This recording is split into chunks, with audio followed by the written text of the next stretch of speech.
الحمد لله نحمده ونستعينه ونستغفره ونؤمن به ونتوكل عليه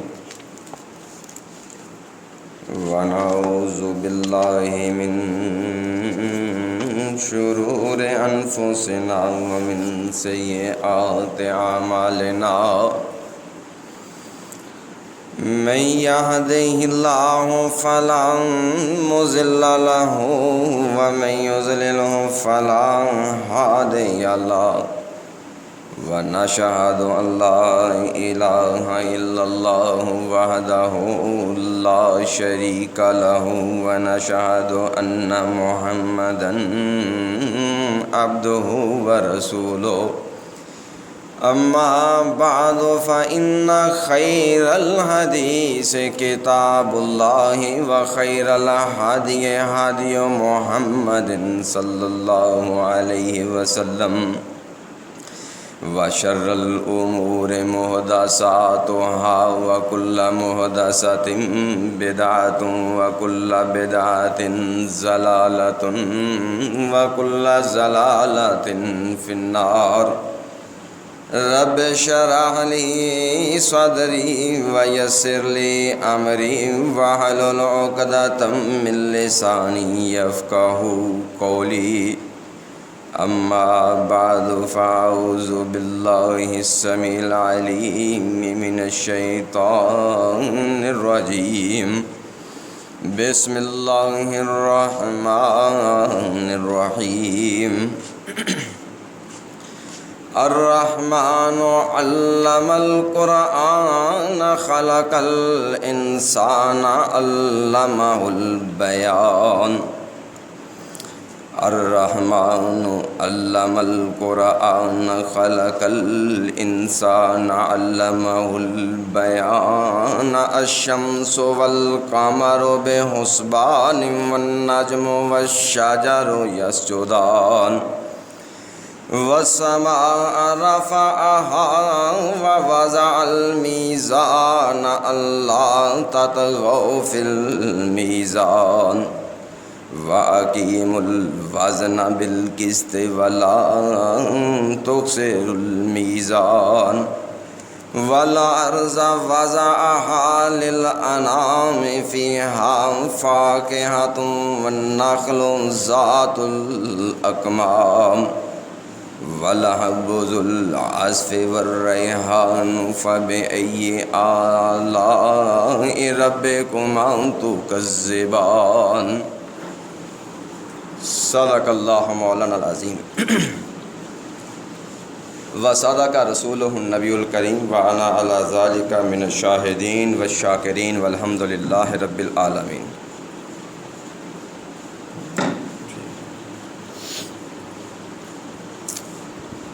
27واں سپارہ اور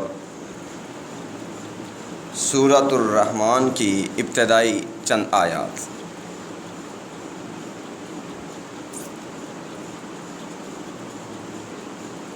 اللہ جل شانہ نے قرآن کریم میں اپنی ذات کا تعارف پیش کرتے ہوئے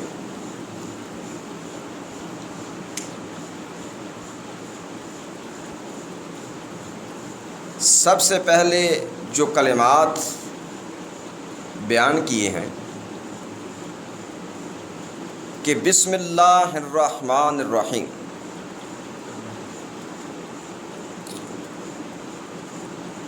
لوگوں جب تم کوئی کام کرنے کا ارادہ کرو تو اس وقت تم میرا نام لینا اور ان الفاظ میں میرا نام لینا کہ میں اس خالق کائنات اس اللہ کے نام سے آغاز کرتا ہوں جس ہستی کا تعارف یہ ہے کہ الرحمن وہ بڑا مہربان اور الرحیم نہایت ہی وہ رحم کرنے والا ہے۔ دنیا کے سامنے اپنے اسم ذات کے بعد جو تعارفی کلمات استعمال کیے ہیں اللہ نے، وہ رحمان اور رحیم کے ہیں۔ عربی لغت میں حروف کی زیادتی یہ معنی کی کثرت پر دلالت کرتی ہے۔ یعنی لفظ رحیم کی نسبت لفظ رحمان میں زیادتی کے، کثرت کے معنی پائے جاتے ہیں کہ الرحمن اللہ بہت ہی زیادہ مہربان ہے، بہت ہی زیادہ وہ اپنے بندوں پر رحم کرنے والا ہے۔ علماء کرام فرماتے ہیں کہ الرحمن فی الدنیا، کہ وہ اللہ ایسی ہستی ہے جو دنیا میں رحمان ہے، بہت ہی زیادہ مہربان ہے، اس لیے کہ اس دنیا میں خالق کائنات ہر کس و ناکس کو، فرما بردار، باغی اور سرکش کو، جو اسے پکارتے ہیں ان کو بھی دیتا ہے، جو غیروں کے سامنے سجدہ کرتے ہیں انہیں بھی دیتا ہے، ہر ایک کو وہ نوازتا ہے۔ تو الرحمن اس میں کثرت کے معنی پائے جاتے ہیں کہ الرحمن فی الدنیا، وہ دنیا میں انتہائی مہربان ہے، یعنی وہ ہر ایک پر اپنی محبت اور شفقت کا نزول فرماتا ہے۔ اور الرحیم فی الآخرہ، آخرت میں اس کی رحمت کے حقدار وہی لوگ ہوں گے کہ جو اس کے مطیع اور اس کے فرما بردار ہوں گے۔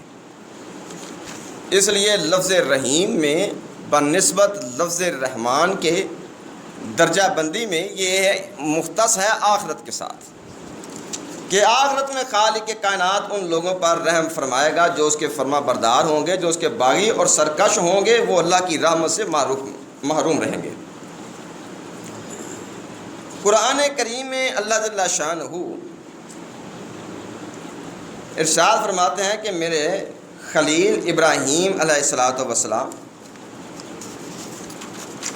جس وقت یہ بیت اللہ کی تعمیر کی انہوں نے، تو میری بارگاہ میں یہ دعا گو تھے کہ اے اللہ تو ہماری اس کاوش کو اپنی بارگاہ میں شرف قبولیت عطا فرمانا، اور ہماری تجھ سے ایک دعا بھی ہے کہ یہ بالکل سنگلاخ علاقہ ہے، ویران اور بیابان ہے، ہم تجھ سے یہ دعا بھی کرتے ہیں کہ خالق کائنات اس سرزمین کو آباد کرنا، یہاں ہر قسم کے پھل اور میوہ جات جو ہیں وہ اللہ مہیا کرنا۔ یہ دعا کرتے ہوئے حضرت ابراہیم علیہ الصلاۃ والسلام نے قید لگائی کہ اللہ کنہیں دینا، من آمن منہم باللہ والیوم الآخر، اللہ جو تجھ پر ایمان رکھتے ہیں اور جو روز آخرت پر اعتماد رکھتے ہیں اللہ انہیں دینا۔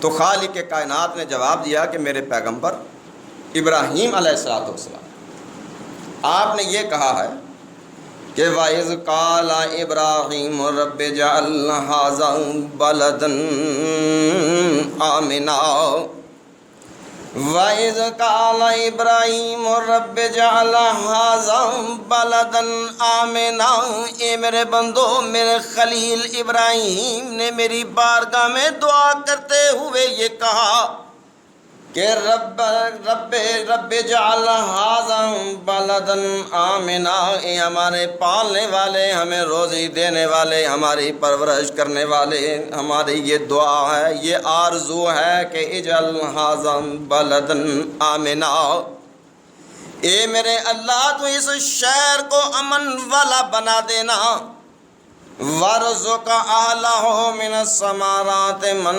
آمَنَ مِنْهُمْ بِاللَّهِ وَالْيَوْمِ الْآخِرِ، اور میرے اللہ میں یہ بھی چاہتا ہوں کہ تو اس شہر میں رہنے والے لوگوں کو پھلوں کا رزق عطا کرے، من آمن منہم باللہ والیوم الآخر، اللہ انہیں عطا کرنا جو تجھ پر یقین رکھتے ہیں، آخرت پر ایمان رکھتے ہیں۔ تو اللہ جل شانہ فرماتے ہیں کہ ہم نے جواب دیا کہ ابراہیم تیرا اللہ الرحمن وہ بڑا رحم کرنے والا ہے، بڑا مہربان، بڑا مشفق ہے، وَرَحْمَتِي وَاسِعَتْ كُلَّ شَيْءٍ، میری رحمت نے ہر چیز کا احاطہ کیا ہوا ہے، میں نے اپنی ذات پر رحمت کو غالب کیا ہے، غالبت علی نفسہ الرحمہ، اس اللہ نے اپنی ذات پر رحمت کو غضب کے مقابلے میں غالب کیا ہے۔ اس لیے تیرا اللہ چونکہ بڑا مہربان ہے، وہ رحمان ہے، تو وَمَن كَفَرَ فَأُمَتِّعُهُ قَلِيلًا ثُمَّ أَضْطَرُّهُ إِلَىٰ عَذَابِ النَّارِ وَبِئْسَ الْمَصِيرُ۔ وَمَن كَفَرَ فَأُمَتِّعُهُ قَلِيلًا، اے میرے خلیل ابراہیم، وَمَن كَفَرَ جو میری نافرمانی کرے گا، وَمَن كَفَرَ جو میری بغاوت کرے گا، جو میری سرکشی کرے گا، جو میری حکم عدولی کرے گا، جو میرے نبیوں کو جھٹلائے گا، تو فَأُمَتِّعُهُ قَلِيلًا ثُمَّ أَضْطَرُّهُ إِلَىٰ عَذَابِ النَّارِ، تے میرے خلیل ابراہیم تیرا اللہ انہیں بھی عطا کرے گا۔ فَأُمَتِّعُهُ قَلِيلًا، میں انہیں بھی سامان دنیا دوں گا، لیکن وہ تھوڑی مدت کے لیے ہے۔ دنیا یہ عارضی ہے، جو اس میں آئے دنیا میں آئے گا وہ بھی مٹ جانے والا ہے، جو یہاں کا سامان زینت ہے وہ بھی لوگوں ختم ہونے والا، اسے بھی فنا ہے۔ ثُمَّ أَضْطَرُّهُ إِلَىٰ عَذَابِ النَّارِ وَبِئْسَ الْمَصِيرُ، پھر میں انہیں آگ کے عذاب کی طرف کھینچ لوں گا اور وہ بہت برا ٹھکانہ ہے۔ تو میرے عزیزوں، میرے عرض کرنے کا مقصد یہ ہے کہ خالق کائنات نے اپنے اسم ذات کے بعد جو اپنی ذات کا تعارف مخلوق کے سامنے جن الفاظ میں پیش کیا ہے، وہ سب سے پہلے لفظ اللہ کے بعد رحمان کو استعمال کیا کہ الرحمن، لوگوں وہ بڑا مہربان ہے۔ تم اس کی بغاوت و سرکشی کرو، تم نافرمانی کرو، تم غیروں کے سامنے سجدہ کرو، جو حق اللہ کا ہے وہ تم دوسروں کو دے دو، لیکن وہ خالق کائنات اپنی فیضان کرم، اپنی فیضان رحمت جو ہے وہ لوگوں پھر بھی تم پر نازل کرے گا۔ اس لیے کہ الرحمن فی الدنیا، اس دنیا میں اس کی رحمت سبھی پر ہے، لیکن افسوس یہ ہے کہ وَمَن قَدَرَ اللَّهَ حَقَّ قَدْرِهِ وَمَن قَدَرَ اللَّهَ حَقَّ قَدْرِهِ، میرے بندو تمہیں اپنے اللہ کی جو عظمت، جو قدر کرنا چاہیے تھی، افسوس تم نے وہ نہیں کی۔ وَمَن قَدَرَ اللَّهَ حَقَّ قَدْرِهِ، اے میرے بندو تم نے اپنے اللہ کی قدر کرنے کا جو حق تھا وہ ادا ہی نہیں کیا۔ وَمَا قَدَرَ اللَّهَ حَقَّ قَدْرِهِ، افسوس بندو، تمہارا خالق کائنات تو بڑا مہربان، بڑا رحم کرنے والا ہے۔ کہتے ہیں کہ حجاج بن یوسف جب یہ قریب المرگ تھا تو اس کی ماں اس کے پاس بیٹھ کر رونے لگی۔ پوچھا ماں کیوں روتی ہو؟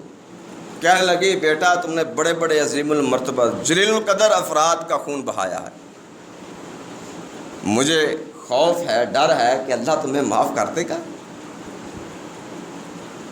کہنے لگا کہ ماں فرض کرو قیامت کے دن خالق کائنات میری سزا و جزا کا فیصلہ تمہارے ہاتھ میں دے دے تو تم کیا فیصلہ کرو گے؟ کہنے لگے بیٹا تم میرے بیٹے ہو، میری اولاد ہو، میں تو کبھی بھی تمہیں مشکل میں، دکھ میں، تکلیف میں، مصیبت میں دیکھنا پسند نہیں کروں گی۔ تو کہنے لگا ماں پھر بقول محمد مجتبیٰ صلی اللہ علیہ وسلم، وہ خالق کائنات اپنے بندے سے ماں سے کئی درجے بڑھ کر کے وہ محبت کرتا ہے۔ وہ اللہ بھی نہیں چاہتا کہ یہ میرا بندہ اب جہنم کا ایندھن بنے۔ اگر تم یہ گوارا نہیں کرتی کہ میں جہنم کا ایندھن بنوں تو وہ خالق کائنات بھی گوارا نہیں کرے گا۔ وہ بڑا مہربان ہے، بڑا مشفق ہے، لیکن لوگوں تمہیں جو اس کی قدر کرنا چاہیے تھی، افسوس کہ تم نے وہ قدر نہیں کی۔ وہ تو اتنا مہربان ہے، اتنا مشفق ہے کہ اپنے انبیاء اور رسول کو مبعوث کرتا ہے۔ بڑے بڑے دنیا میں مجرم ہوئے ہیں، بڑے بڑے جرم کرنے والے، لیکن یہ اپنی نوعیت کا بڑا منفرد جرم تھا جو باقاعدہ ایک قومی فریضے کے تحت انجام دیا جاتا تھا۔ یہ قومی فریضے کے طور پر یہ جرم انجام دیا جاتا تھا۔ اللہ فرماتے ہیں کہ یذبح ابناءہم ویستحیی نساءہم۔ ایک بادشاہ تھا، فرعون مصر کی سرزمین، مصر کی سرزمین پر حکمران تھا۔ یذبح ابناءہم ویستحیی نساءہم، یہ ان کے بیٹوں کو ذبح کر دیتا اور عورتوں کو زندہ چھوڑ دیتا تھا۔ اس قدر زبردست حکومت تھی کہ کوئی اس کے خلاف صدائے احتجاج بلند کرنے کی طاقت بھی نہیں رکھتا تھا۔ تو وہ خالق کے کائنات اتنا مہربان ہے کہ اللہ جل شانہ نے اپنے پیغمبر کو مبعوث کیا، اور جو پیغام دیا، اللہ فرماتے ہیں کہ میرے پیغمبر محمد مجتبیٰ صلی اللہ علیہ وسلم، کیا آپ کے پاس میرے اس کلیم موسیٰ علیہ السلام کے بارے میں خبر پہنچی ہے کہ تیرے اللہ نے اسے منصب نبوت اور رسالت پر فائز کیا تھا؟ اسے جس مقصد کے لیے اللہ نے منتخب کیا تھا، جو سب سے پہلا پیغام دیا تھا، وہ کیا تھا؟ اللہ جل شانہ فرماتے ہیں کہ هل اتاک حدیث موسیٰ اذ ناداہ ربہ بالوادی المقدس طویٰ۔ هل اتاک حدیث موسیٰ، اے میرے پیغمبر محمد مجتبیٰ صلی اللہ علیہ وسلم، کیا آپ کے پاس موسیٰ کی خبر آئی ہے؟ اذ ناداہ ربہ بالوادی المقدس طویٰ، جب تیرے رب تیرے اللہ نے اسے بڑی مقدس وادی طویٰ میں آواز دے کر یہ کہا تھا کہ اذهب الى فرعون انه طغى فقل هل لك الى ان تزكى۔ اے موسیٰ، میں نے تمہیں منصب نبوت اور رسالت پہ فائز کیا ہے، میں نے تمہیں اپنا رسول منتخب کر لیا ہے۔ اب سب سے پہلا میرا پیغام لے کر کے جاؤ، کس کے پاس جاؤ؟ فرعون کے پاس جاؤ، ایک ایسا شخص جو سینکڑوں ہزاروں معصوم اور بے گناہوں کے قتل سے جس کے ہاتھ رنگے تھے۔ جاؤ اس کے پاس، اسے جا کر کے تم میرا پیغام دو، کہو کہ تمہارا خالق کے کائنات بڑا مہربان اور رحمان، بڑی رحم کرنے والا ہے، بڑی شفقت کرنے والا ہے۔ وہ اللہ ابھی بھی تمہارے لیے اپنی رحمت کا دروازہ کھولے ہوئے ہے، اس لیے جا کر کے اسے میرا پیغام دو کہ تم نے بڑے معصوم بچوں کو ماں کی گود سے چھین کر کے انہیں قتل کیا ہے، نہ حق انہیں ذبح کر دیتے تھے، لیکن جاؤ تمہارا خالق کے کائنات اب بھی یہ چاہتا ہے کہ میرے پیغمبر اسے جا کر کے تو پیغام دو کہ اذهب الى فرعون انه طغى فقل هل لك الى ان تزكى۔ اذهب الى فرعون انه طغى، اے موسیٰ فرعون کے پاس جانا، انه طغى، اس نے میری زمین پر بہت ہی زیادہ ظلم، بہت ہی زیادہ فساد، بہت ہی زیادہ سرکشی کی ہے، بڑا فساد برپا کیا ہے اس نے زمین پر۔ کیا خیال ہے بھئی، اللہ جل شانہ تو ایک قتل معاف نہیں کرے گا، نہ حق کسی کا قتل کرنا۔ امام الانبیاء حضرت محمد مجتبیٰ صلی اللہ علیہ وسلم فرماتے ہیں یہ انسان کی عبادات کے لیے، انسان کے اعمال کے لیے تباہ کن حیثیت رکھتا ہے۔ جو کسی کو ناحق قتل کر دے تو سمجھ لو کہ وہ اپنے لیے تباہی کا سامان کرتا ہے۔ عین ممکن ہے کہ اس کی عبادات، اس کے روزے، اس کے صدقات، اس کے ذکر اذکار، اس کا قیام اللیل سب اللہ ملیا میٹ کر کے رکھ دے۔ قرآن کریم میں اللہ فرماتے ہیں اس پر تمہارے اللہ کی لعنت ہے جو ناحق کسی مومن کا قتل کرتا ہے۔ خالق کے کائنات اس پر غضبناک ہے، اللہ جل شان اس کو جہنم میں داخل کرے گا، ہمیشہ رہے گا اس میں۔ تو یہ آدمی تو ہزاروں بے گناہوں کے خون سے اس کے ہاتھ رنگے تھے۔ تو اللہ فرماتے ہیں جاؤ موسیٰ، جا کر اسے پیغام دینا، تیرا اللہ یہ کہتا ہے کہ فَقُلْ هَلْ لَكَ إِلَىٰ أَن تَزَكَّىٰ، اسے جا کر کے یہ کہنا کہ هَلْ لَكَ إِلَىٰ أَن تَزَكَّىٰ، تم نے میری زمین پر بڑا فساد کیا ہے، تم نے بہت سے ناحق بچوں کا قتل کیا ہے۔ هَلْ لَكَ إِلَىٰ أَن تَزَكَّىٰ، لیکن تیرا اللہ تو وہ بڑا ہی مہربان ہے، وہ رحمان ہے۔ هَلْ لَكَ إِلَىٰ أَن تَزَكَّىٰ، فرعون کہ ابھی بھی تو یہ چاہتا ہے کہ ان تزکا، تو اپنے دامن کو ان جرائم، ان گناہوں سے تو پاکیزہ اور صاف کر لے۔ کیا ابھی اپنا تزکیہ چاہتے ہو؟ اگر تم یہ چاہتے ہو کہ تمہارا خالق کائنات تمہارے ان تمام تر جرموں پر قلم پھیر دے، سبھی خون تمہیں معاف کر دے. تم اپنا تزکیہ اپنے آپ کو پاک کرنا چاہتے ہو تو آؤ میں تمہیں راہ بتلاتا ہوں. جا کر کے اس سے کہنا کہ یہ راستہ اختیار کرو، میں اللہ رب العالمین جو سینکڑوں معصوم بچوں کا تم نے قتل کیا ہے میں وہ سب معاف کر دوں. اگر تم اپنا تزکیہ چاہتے ہو، راستہ کیا اختیار کرنا کہ وَأَهْدِيَكَ إِلَىٰ رَبِّكَ فَتَخْشَىٰ. اے موسیٰ اس سے کہنا کہ وَأَهْدِيَكَ إِلَىٰ رَبِّكَ فَتَخْشَىٰ، اگر تم اپنی ذات کو پاک کرنا چاہتے ہو تو وَأَهْدِيَكَ إِلَىٰ رَبِّكَ فَتَخْشَىٰ. اے فرعون میں تیری رہنمائی کرتا ہوں إِلَىٰ رَبِّكَ، تیرے رب کی طرف میں تیری رہنمائی کرتا ہوں. آ اس کی طرف، اس کی بارگاہ میں گڑ گڑا، اس کی حاکمیت اللہ کو تسلیم کر، اپنے جرائم کا اعتراف کر، اس سے معافی مانگ کہ وَأَهْدِيَكَ إِلَىٰ رَبِّكَ فَتَخْشَىٰ، میں تیری رہنمائی کرتا ہوں تیرے رب کی طرف. فَتَخْشَىٰ، پس تو اس سے ڈر جا، اپنے اندر خشیت خوف پیدا کر، سزا و جزا کا خوف پیدا کر کہ تو نے جو ظلم کیا ہے وہ خالق کائنات تجھ سے اوپر ہے، ایک ہستی ہے جو گرفت کرنے والی ہے. وہ اگر تیرے جرائم پر گرفت کرنا چاہے تو پھر بڑا دردناک عذاب ہے. ڈر اس ہستی سے، ڈر اس اللہ سے، اس کی طرف اگر تم رجوع کر لو، اس سے توبہ کر لو تو پھر تمہارا تزکیہ ہو سکتا ہے. تمہارے یہ سبھی کے سبھی جرائم اللہ معاف کر دے گا. اللہ فرماتے ہیں پھر یہیں تک نہیں کیا لوگوں، تمہارا اللہ مہربان ہے، اتنا مہربان ہے، اس قدر مہربان ہے کہ پھر موسیٰ علیہ السلام کو نشانیاں بھی دیں. یہ نشانیاں لے کر کے جاؤ اسے تاکہ یقین آ جائے کہ میں نے تمہیں بھیجا ہے. تمہارا اللہ چاہتا ہے کہ تم اپنا تزکیہ نفس کر لو. فتخشوا، اس سے ڈر جاؤ. اللہ فرماتے ہیں کہ فَأَرَاهُ الْآيَةَ الْكُبْرَىٰ فَكَذَّبَ وَعَصَىٰ ثُمَّ أَدْبَرَ يَسْعَىٰ فَحَشَرَ فَنَادَىٰ. فَأَرَاهُ الْآيَةَ الْكُبْرَىٰ، تو لوگوں پھر میرے اس پیغمبر موسیٰ، میرے اس کلیم نے اسے بہت بڑی نشانی بھی دکھلائی تھی. اس کے ہاتھ میں عصا تھا، وہ اس نے ایسے پھینکا تو وہ ایک اژدہا بن گیا. اس نے اپنا ہاتھ بغل میں دے کر کے نکالا تو وہ چمک رہا تھا. بڑی بڑی نشانیاں بھی دکھلائیں تاکہ تم جانو کہ تمہارے خالق کے کائنات کی طرف سے یہ پیغام رساں آیا ہے. لیکن اللہ فرماتے ہیں فَكَذَّبَ وَعَصَىٰ، اس نے جھٹلا دیا، پھر بھی وہ معصیت اور سرکشی پہ کمر بستہ رہا.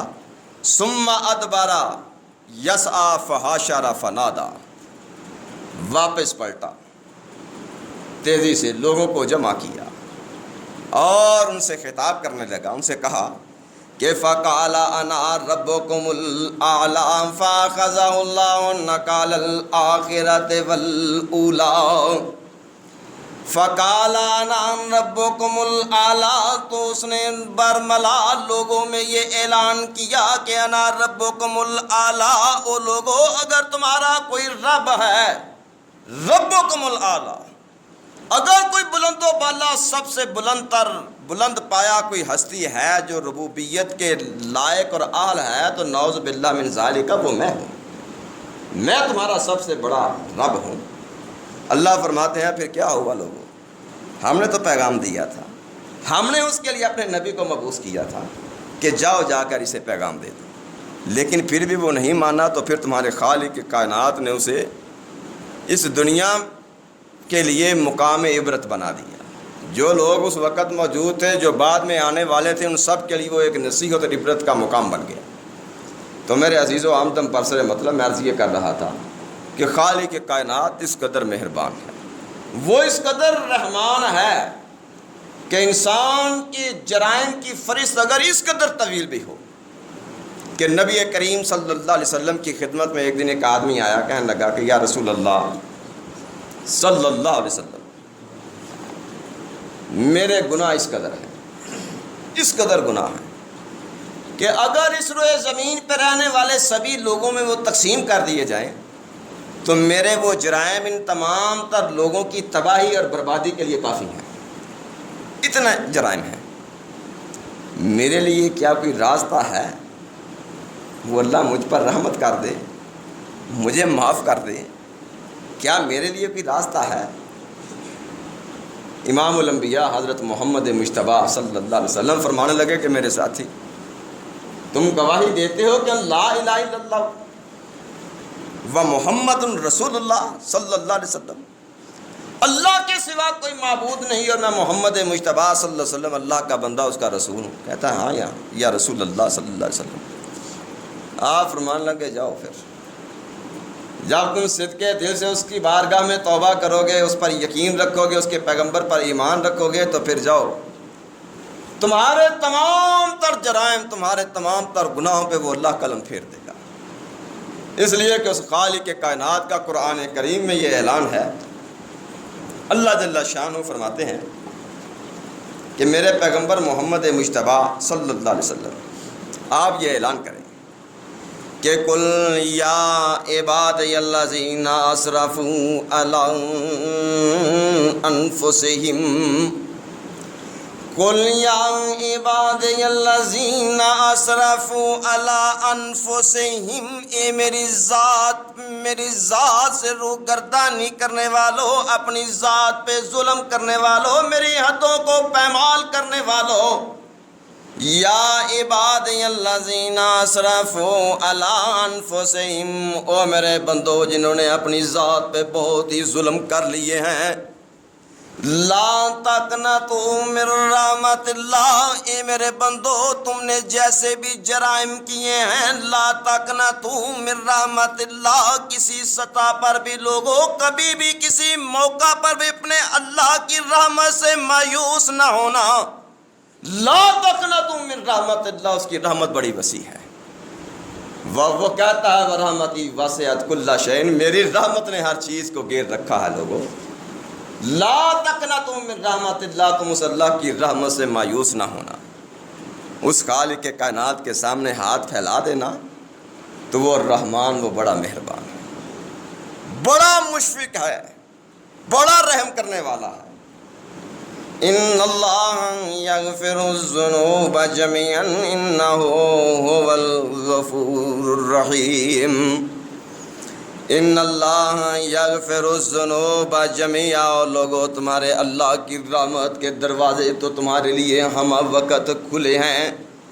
ان اللہ یغفر الذنوب جميعا، او لوگوں جب بھی تم اس کی طرف پلٹو گے، جب بھی تم اسے پکارو گے، تو لوگوں یقین جاننا کہ وہ اللہ تمہارے تمام تر عیبوں، تمہارے تمام تر گناہوں، تمہارے تمام تر جرموں پہ پردہ ڈال دے گا، تمام تر تمہارے عیوب کو وہ چھپا دے گا۔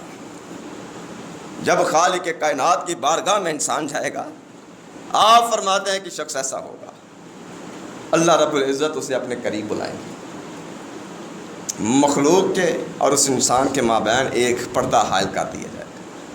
اللہ پھر اس سے بڑی رازداری سے پوچھیں گے، بندے تم نے فلاں وقت میں یہ جرم کیا، فلاں وقت میں یہ کام کیا؟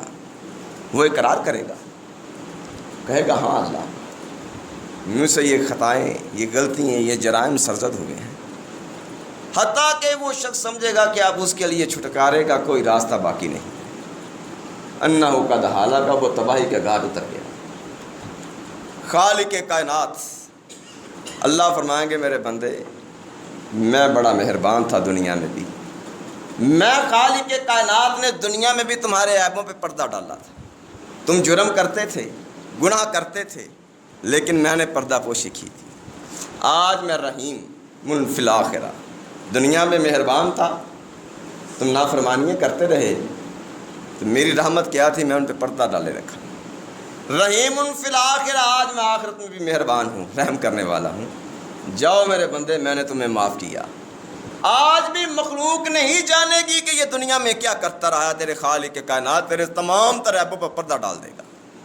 اس لیے اللہ فرماتے ہیں کہ یا عبادی الذین اسرفوا علی انفسہم، یا عبادی الذین اسرفوا علی انفسہم، اے میری ذات پہ ان سے روگردانی کرنے والوں، اپنی ذات پہ ظلم کرنے والوں، او میرے بندو جنہوں نے اپنی ذات پہ ظلم کر لیا ہے، تو لا تقنطوا من رحمت اللہ، تمہارا اللہ یہ اعلان کرتا ہے کہ لا تقنطوا من رحمت اللہ، او لوگو اپنے اللہ کی رحمت سے مایوس نہ ہونا، خالق کائنات کی رحمت سے مایوس نہ ہونا۔ تم نے رشوت لی، تم نے سود کا کاروبار کیا، تم نے لوگوں کی عزتیں پامال کی، تم نے ناحق معصوم لوگوں کا خون بہایا، تم نے بددیانتی اور دھوکے فریب سے مال جمع کیا، غرضے کہ تم تمام تر اللہ کی حدوں کو پامال کر گئے، لیکن پھر بھی وہ الرحمن، وہ مہربان ہے، وہ اپنے انبیاء اور رسول کو مبعوث کرتا ہے، ان سے کہتا ہے جاؤ جا کر کے انہیں میرا پیغام دو کہ اللہ کا الہ ان تزکا، کیا ابھی بھی وقت ہے تم اپنی ذات کا تزکیہ چاہتے ہو تو وَآدِيَكَ إِلَىٰ رَبِّكَ فَتَخْشَىٰ، تو لوگوں میں تمہاری رہنمائی تمہارے رب کی طرف کرتا ہوں، فَتَخْشَىٰ، ابھی بھی وقت ہے کہ تم اس سے ڈر جانا، تم اپنے اندر اس کی خشیت پیدا کرو، ڈرو اس خالق کے کائنات سے۔ جب تم اپنے جرائم پر نگاہ کرو تو اس خالق کے کائنات کی بارگاہ میں ہاتھ اٹھانا، اس سے معافی مانگنا۔ یقین جانیے یہ اب رمضان المبارک کا بڑا بابرکت مہینہ کہ نبی کریم صلی اللہ علیہ وسلم آپ فرماتے ہیں کہ لوگوں جب یہ وقت آتا ہے، یہ مہینہ آتا ہے تو فتحت ابواب الرحمہ، تمہارے خالق کائنات کی رحمت کے تمام تر دروازے وہ کھول دیے جاتے ہیں، وغلقت ابواب جہنم، جہنم کے دروازے، اللہ کے غیظ و غضب کے، اللہ کے عذاب کے دروازے بند ہو جاتے ہیں، وسلسلۃ الشیاطین، بڑے بڑے سرکش شیاطین کو اللہ جگڑ دیتے ہیں، اور پھر ایک آواز دینے والا آواز دیتا ہے کہ یا باغی الخیر یا باغی الخیر اکبر و یا باغی الشر اکثر، یا باغی الخیر اقبل، اے بلائی کے متلاشی، اچھائی کو تلاش کرنے والے، تیرے اللہ کی اب باران رحمت ہو رہی ہے، بڑا عظیم ترین وقت آیا ہے، یا باغی الخیر اقبل، آؤ اللہ کی رحمت کی طرف، او بلائی چاہنے والوں آؤ اس کی رحمت کی طرف۔ وہ خالق کے کائنات اعلان کرتا ہے اپنے پیغمبر محمد مجتبیٰ صلی اللہ علیہ وسلم کی زبان سے، وہ یہ اعلان دنیا میں کرتا ہے کہ من صام رمضان ایمانا و احتسابا غفر له ما تقدم من ذنبه، من صام رمضان ایمانا و احتسابا، اے میرے بندو جو کوئی بھی اپنے اللہ پہ یقین رکھتے ہوئے اور اپنی ذات کا محاسبہ کرتے ہوئے روزہ رکھے گا تو غفر له ما تقدم من ذنبہ، تمہارے اللہ کا یہ اعلان ہے کہ جس قدر بھی اس کے جرائم ہوں گے وہ خالق کے کائنات سبھی پہ قلم پھیرے گا، سبھی پہ پردہ ڈالے گا۔ یا باغی الخیر اقبل، او بلائی چاہنے والو آؤ، یا باغی الشر اکثر، او بدی کی راہ پہ جانے والو، اللہ اور اس کے رسول کی نافرمانی کرنے والو، اکثر رک جاؤ اس کی بارگاہ میں سر بسجود ہو، اس سے اپنے گناہوں کی معافی مانگو، تو یقین جانو ان اللہ یغفر الذنوب جمیعا، وہ خالق کے کائنات تمہارے تمام تر گناہوں کو معاف کر دے گا۔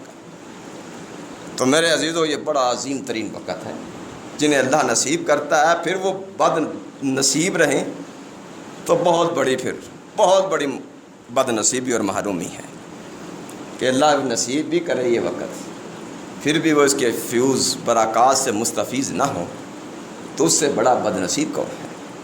تو خیر میرے عزیزو، میں عرض یہ کرنا چاہ رہا تھا کہ یارو اللہ رب العالمین سے اپنے گناہوں کی معافی طلب کرو اور یہ یقین رکھو کہ وہ بڑا مہربان، بڑا رحم کرنے والا ہے، بڑا مشفق ہے۔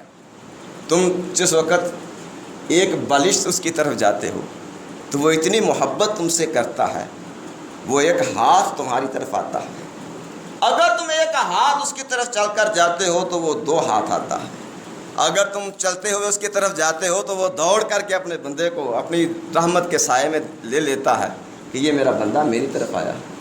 الرحمن، لوگوں الرحمن، وہ خالق کائنات بڑا مہربان، وہ اللہ جل شانہ مہربان ہے۔ تو میرے عزیزو، صرف اور صرف اس کی رحمت ہی سے ہماری دنیا اور آخرت کی کامیابی وابستہ ہے۔ یقین جانو، اگر وہ اللہ رحمت نہ کرے تو پھر دنیا میں بھی ذلت و رسوائی، ہم جس قدر سیاہ روح ہیں، شاید پھر وہ خالق کائنات ایک لمحہ بھی ہمارا اس روئے زمین پر رہنا گوارا نہ کرے، جس قدر ہم سیاہ روح ہیں۔ یہ نماز پڑھتے ہیں، عبادات کرتے ہیں، روزہ رکھتے ہیں، قیام اللیل کرتے ہیں۔ حقیقت میں اگر ہم دیکھیں تو اس خالق کے کائنات نے جس قدر ہم پر انعامات کیے ہیں، جس قدر اس نے ہمیں نوازا ہے، تو میرے عزیزو اس کی کسی ایک نعمت کا بھی یہ عوض اور بدل نہیں ہو سکتا۔ ہماری تمام تر عبادات اس کی ایک نعمت کا عوض بھی نہیں ہے۔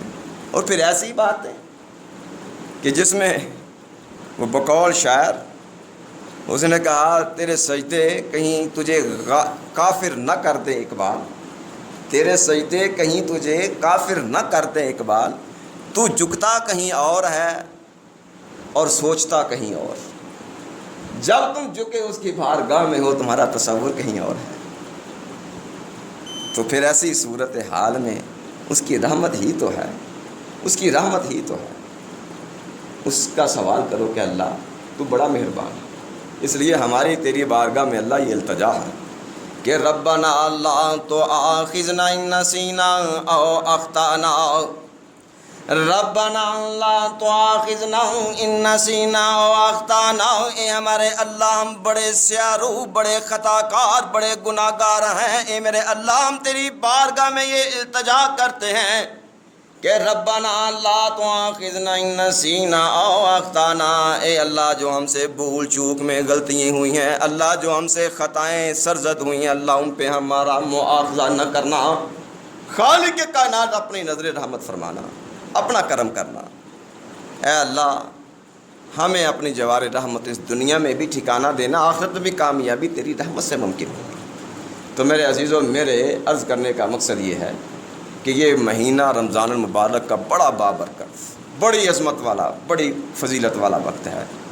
اس مہینے میں اپنے اللہ رب العالمین کے سامنے گر گڑاؤ، آہوزاری کرو، اس سے اس کی رحمت کا، اس کی بخشش کا سوال کرو، اپنے گناہوں، اپنی کمیوں اور کوتاہیوں پہ اس کے سامنے آنسو بہاؤ، کہو اللہ بڑے گا خطا کار، معاف فرما دے۔ ہم پر یقین جانیے، جو اس وقت مجموعی طور پر ملکی صورت حال ہے، یہ اللہ جل شانہ کا عذاب ہے، یہ ہم پر عذاب الہی ہے۔ اس میں ضرورت تو اس بات کی ہے کہ ہم اس خالق کے کائنات کی طرف رجوع کریں، اس اللہ کے سامنے گڑ گڑائیں، اس سے معافی مانگیں۔ تو یقین جانو، لا تقنطوا من رحمت اللہ، اس کی رحمت سے مایوس نہ ہونا، وہ بڑا مہربان، بڑا رحم کرنے والا۔ اللہ سے دعا اللہ ہمیں کتاب اللہ اور سنت مصطفیٰ صلی اللہ علیہ وسلم کو سمجھنے، اس کے مطابق عمل کرنے کی توفیق عطا فرمائے۔ وآخر دعوانا الحمدللہ رب العالمین۔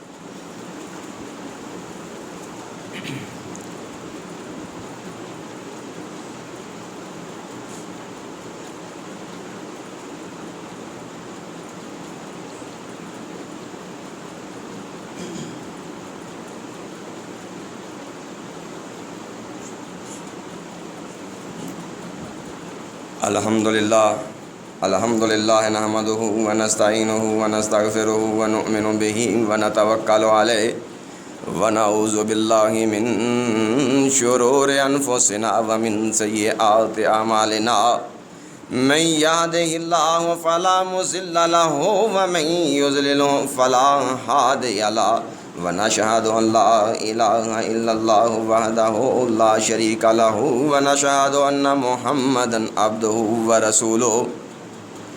اما بعد فاعوذ باللہ السمیع العلیم من الشیطان الرجیم، بسم اللہ الرحمن الرحیم۔ ان اللہ وملائکتہ یصلون علی النبی یا ایھا الذین آمنوا صلوا علیہ وسلموا تسلیما۔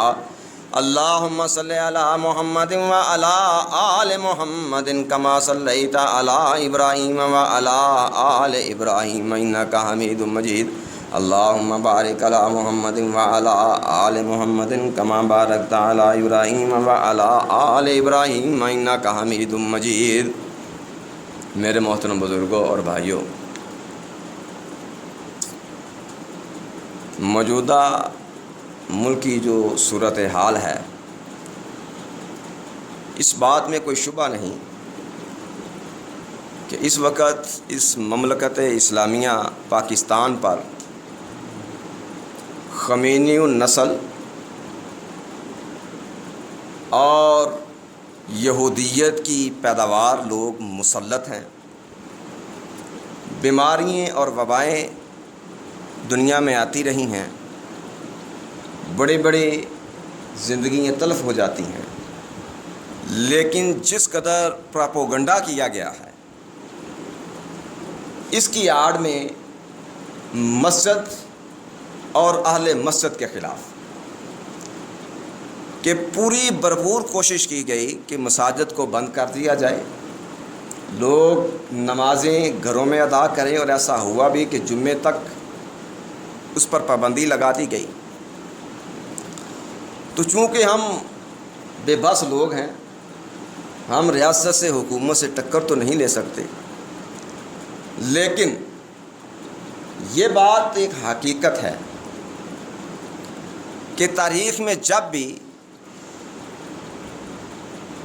کسی قوم یا کسی گروہ نے اسلام مسلمانوں کی، میں بات نہیں کرتا، ہم تو بڑے خطا کار، اگر ہم مسلمان ہوتے یقین جانیے تو آج اس ذلت اور رسوائی اور اس پستی میں نہ ہوتے. اگر ہم حقیقی معنی میں مسلمان ہوتے، لوگوں نے اسلام کو نقصان پہنچانے کی کوشش کی ہے، لیکن یہ قانون قدرت ہے کہ آپ جس چیز کو جتنی قوت کے ساتھ نیچے کی طرف پھینکے گے زمین پر، وہ اس سے کئی گنا زیادہ پاور کے ساتھ اوپر کی طرف اچھلے گی.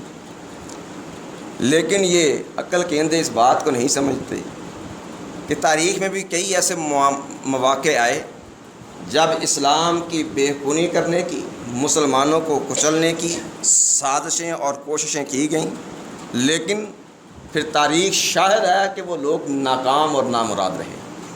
یہ دین حق الی یوم القیامہ یہ سربلند رہے گا اور باقی رہے گا. لیکن چونکہ اس وقت صورتحال ایسی ہے، ایسا ایک ماحول بنا دیا گیا ہے کہ مسجدوں میں تاکید کی گئی کہ آپ ایک صف سے دوسری صف کا فاصلہ کریں، آپس میں بھی صف بندی ساتھ ساتھ مل کر کھڑے نہ ہوں، آپس میں بھی فاصلہ رکھیں. ہمیں اس بات پر کوئی تکلیف نہ ہوتی، کوئی اعتراض نہ ہوتا اگر اس کے ساتھ ساتھ چکلوں کو، شراب خانوں کو، نائٹ کلبوں کو، بدی اور بد کرداری کے جو اڈے ہیں انہیں بھی بند کرنے پر حکومت کوئی اقدام اٹھاتی تو ہم یہ سمجھتے کہ یہ واقعتاً ریاست مدینہ بنانے والے ہیں. حالات ایسی سنگین ہیں کہ اس وبا سے بچنے کے لیے حکومت نے یہ اقدام کیا ہے کہ آپ مساجد میں فاصلہ رکھ کے تو اپنی عبادات کو انجام دیں.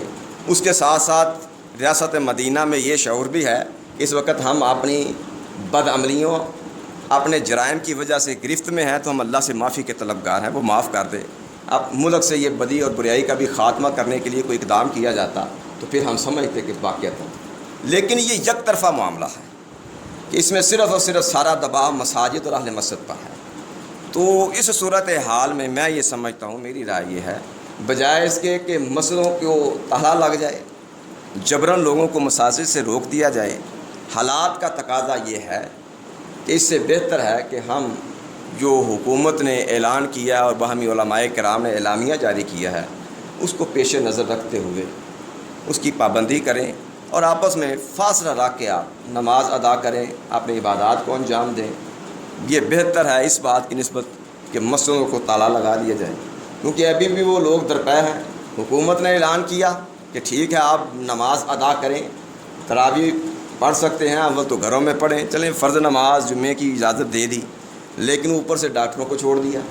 وہ یہ کہتے ہیں جی یہ جو علماء کا اعلان ہوا ہے کہ مساجد میں نمازیں ادا ہوں گی اور جو خطبہ جمعہ ہوگا اس کو واپس لیا جائے، اس سے بیماریاں پھیلیں گی.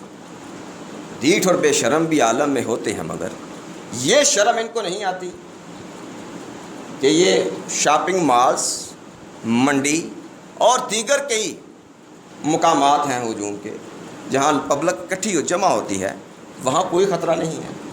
صرف یہ مسجد پر اور اہل مسجد کے لیے سارے معاملات ہیں. اگر حکومت اس پر بھی کوئی اقدامات کرے تو پھر ہم سمجھیں کہ واقعتاً یہ غیر جانبدارانہ اقدامات ہیں، لیکن یہ جانبدارانہ اقدامات ہیں، یہ مسلمانوں کے خلاف ایک بہت سنگین نوعیت کی سازش ہے، اس لیے ہمیں اس بات کو بھی اپنے ذہن میں رکھنا چاہیے۔ بہرکیف جو حکومتی تدابیر احتیاطی انہوں نے بتائی ہیں اس کو اختیار کرنا چاہیے۔ اللہ سے دعا اللہ ہمیں سمجھنے اور عمل کرنے کی توفیق عطا فرمائے۔ دوسری بات، خالق کائنات کی بارگاہ میں دعا کریں کہ اللہ رب العزت اپنے اس گھر کو آباد فرمائے۔ اللہ جل شانہ ہماری ہر قسم کی پریشانیاں، دکھ اور تکلیفیں دور فرما دے۔ اللہ رب العزت ہمیں رزق حلال اور طیب نصیب فرمائے۔ خالق کائنات ہمیں عافیت نصیب فرمائے۔ اے اللہ ہم بڑے خطا کار اور گناہ گار ہیں، اللہ ہماری بدعملیوں سے صرف نظر فرما۔ اے اللہ ہم پہ رحم فرما۔ اے خالق کائنات ہماری حالت پہ رحم فرما۔ اے اللہ جتنے بھی مسلمان بیمار ہیں ان سب کو صحت کاملہ عاجلہ نصیب فرما۔ اے اللہ رب العزت ہمارا خاتمہ بالخیر فرمانا۔ اے اللہ جتنے بھی مسلمان وفات پا چکے ہیں ان سب کی بخشش و مغفرت فرما۔ اے اللہ دنیا میں جہاں کہیں بھی مسلمانوں پر ظلم ہو رہے ہیں، اے اللہ ان مظلوموں کی نصرت و مدد فرما۔ اے اللہ جو عالم اسلام کے خلاف سازشوں میں شریک ہیں، جو عالم اسلام کے خلاف برسر پیکار ہیں، اے اللہ انہیں نشان عبرت بنا دے۔ اے اللہ امت مسلمہ میں اتفاق اور اتحاد پیدا فرما۔ اے خالق کائنات جتنے بھی غیر مسلم ہیں ان کے دلوں میں ایمان کی شمع روشن فرما۔ اے اللہ اس مملکت خدا داد پاکستان کو حقیقی معنوں میں اسلام کا گہوارہ بنا۔ اللہ یہاں اسلام کا نفاذ فرما۔ اللہم صلی علی محمد وعلی آل محمد کما صلیت علی ابراہیم وعلی آل ابراہیم انک حمید مجید۔ اللہم بارک علی محمد وعلی آل محمد کما بارکت علی ابراہیم وعلی آل ابراہیم انک حمید مجید۔ ربنا تقبل منا انک انت السمیع العلیم وتب علینا انک انت التواب الرحیم۔ سبحان ربک رب العزۃ عما یصفون وسلام علی المرسلین والحمد للہ رب العالمین۔